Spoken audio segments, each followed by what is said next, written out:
You know, we got the long, boring meetings over with. You know, we report tomorrow morning, got a quick run, and then we're off to a good start. How much have you been looking forward to this after going through the Big 12 media days, knowing that this was right around the corner? I mean, it's exciting for our football team. We're ready to jumpstart this off. We've been working hard all summer. We had a great spring, and I mean, we're just ready to go. You know, all the excitement around Aggie Land has gotten us. You know, we're all hyped up and ready to go right now. I mean, A&M has been expected to be this good since 1999, back when you were, 9 years old or something like that. Can you appreciate the anticipation among the fans for this season? Oh, without a doubt. You know, one of the biggest things that really contributes to our season is the 12th man. You know, they have been behind us in full force this year going into this season. You know, after what I seen last year in the Nebraska game, I know how much effect it can have on a football game. So knowing that, you know, we've already sold, you know, a record amount of season tickets this year, and now we're going into the season, you know, with our fan base behind us right now, we're excited and ready to go. Is it different going into a season after 9 wins and the expectations that come with 9 as opposed to the previous 2 years? You know, I mean, yeah, you win 9 games as opposed to 4. You know, my freshman year we had trouble with. You know, we had 4 wins. You know, guys were skeptical about how good we could be, and you know, we had trouble buying in. You know, after 9 wins, you know, you've proven yourself a little bit with the season before, but you still have to go out the next year and you know and do the exact same thing. But we're trying to build every year, and that's what we've been able to do so far. So you guys are completely bought in coming into this year. You feel like? Oh, yes, without a doubt. I mean, we were able to walk to the locker room at this time and, you know, just, you know, hey, what's up, you know, talk to everyone, and, you know, there's no apprehension, you know, walking through there. You know, there's everyone's friends in there, guys, you know, you see them as your brothers at this point, and, you know, it's not just a group of guys that are just playing football together now. What's realistic for you guys?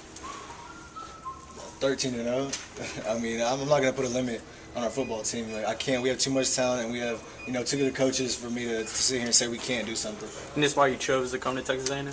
Without a doubt. I mean, the tradition is so rich here and everything. You know, I grew up hearing about Texas A&M through my parents, and you know, I've always known that I wanted to stay in Texas and play ball, and that's one of the biggest reasons why I came here is the traditions and things. Trent, how's your approach been since you know this is your last season?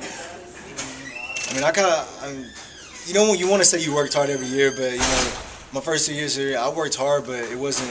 I think I really kind of laid it out this year. You know, I've worked really hard with Coach Kennedy, and I mean, I just try to lay it all out there and just put it out there for my team.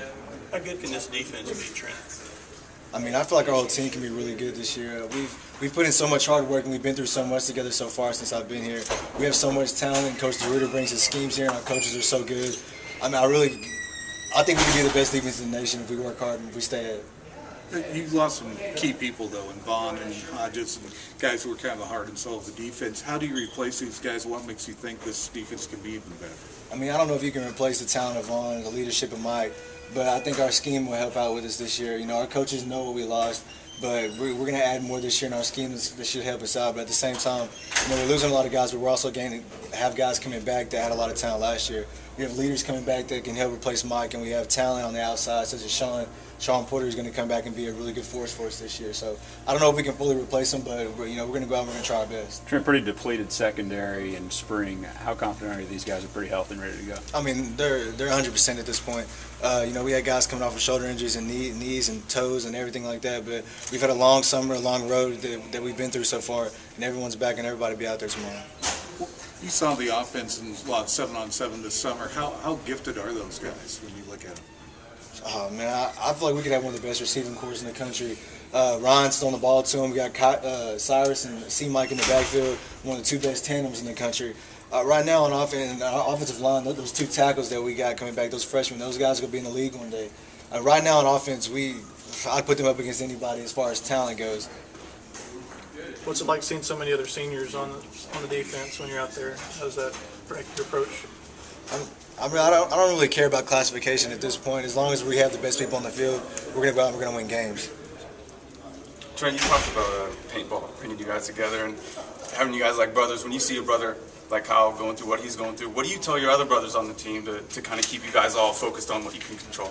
You know, what goes on, you know, outside of football is not going to affect anything that goes on in that locker room. Coach Sherman's going to make the best decision for his football team.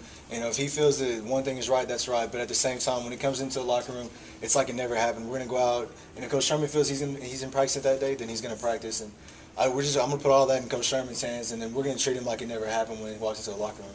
Have you seen any change in Mike Sherman since he got here a couple years ago to where he is now? I mean, I don't think Coach Sherman is necessarily changed, but I think that he had to come in with a strong hand when he first got here and really lay down his law and set his foundation. So, I mean, I think he was a little bit more strict in the fact that he wanted to get his rules across. But, I mean, he's loosened up, and he's just been Coach Sherman in the last 2 years, and he's just a guy you can always trust he's going to tell you the truth and tell you exactly how it's going to be. So I just think he's never going to change for anybody. Couple more. Is this team good enough that you maybe cannot get as much playing time? Oh, we have so much talent right now in our secondary. So I mean, I don't feel safe right now. I mean, I've been in the video room, going over spring ball and going over, watching the Steelers play and the schemes that they have. Right now, we have so much talent that come in as freshmen and the guys that are behind me right now, and our safety positions are so similar that if I start messing up and Steve's back up wants to come in and take my spot, it can happen. Right now, no position on our team right now is set in stone. Hey Trent, talking about your secondary, can you shed some anecdotes on Coriel Judy? I hear he's real quiet. I don't know. He is kind of the strong, silent type. He's one of the guys that you really lean on. He's going to give you his all he's got every day of practice. You can always count on Coriel to show up, strap up, and give it what he's got.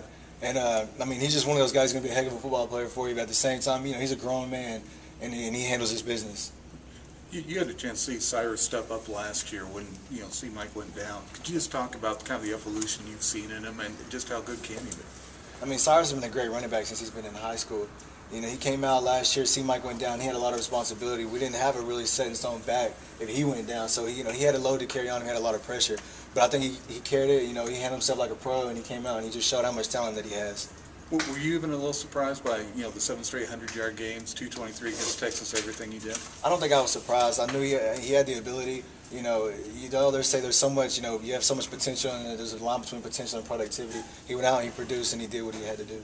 What catches your eye about Caleb Russell? I mean, how athletic he is. He's a big guy. He's one of the strongest guys on our football team. And I really appreciate the fact that he stayed in the video room last spring and learned his assignments. And we lost Vaughn, but we also gained back Caleb and Sean right now, who are going to be really good for us this year. He's strong, he's big, he's fast, and he's learned his assignments. And I'm happy to see. I'm excited to see what he's going to do this year. All right.